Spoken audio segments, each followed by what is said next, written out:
Ganga express की शानदार प्रस्तुति।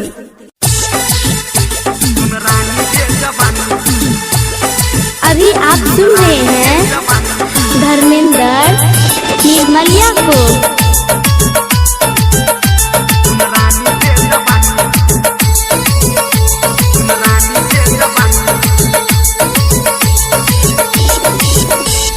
चल नहीं उतान कियो मार दे तो धक्का,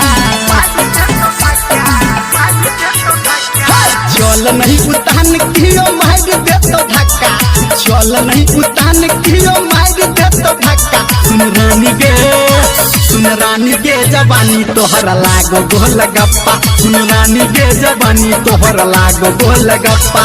चल नहीं उतान कियो मार दे तो छक्का, चल नहीं उतान कियो मार दे तो छक्का। सुन रानी गे जवानी तोहरा लागो गोल गप्पा, सुन रानी गे जवानी तोहरा लागो गोल गप्पा।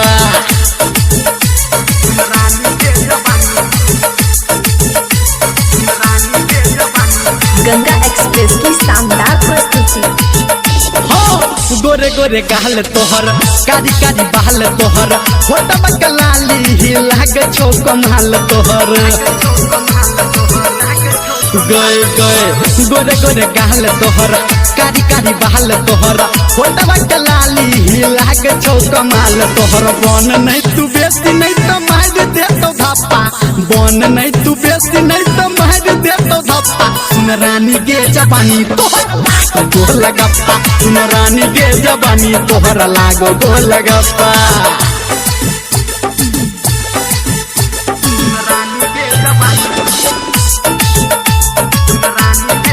अभी आप सुन रहे हैं धर्मेंद्र निर्मलिया को। गंगा एक्सप्रेस की शानदार प्रस्तुति।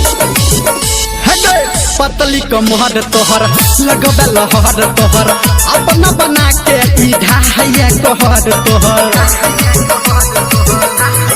हाय हाय पतली कमर तोहर लगबे लहर तोहर, अपना बना के ई ढाहिया कहर तोहर। कहो धर्मेंद्र गोरी बात तोरा पक्का, कहो ओम बउआ तोरा बात है के पक्का। सुन रानी गे जवानी तोहर लागो गोल गप्पा, सुन रानी गे जवानी तोहर लागो गोल गप्पा।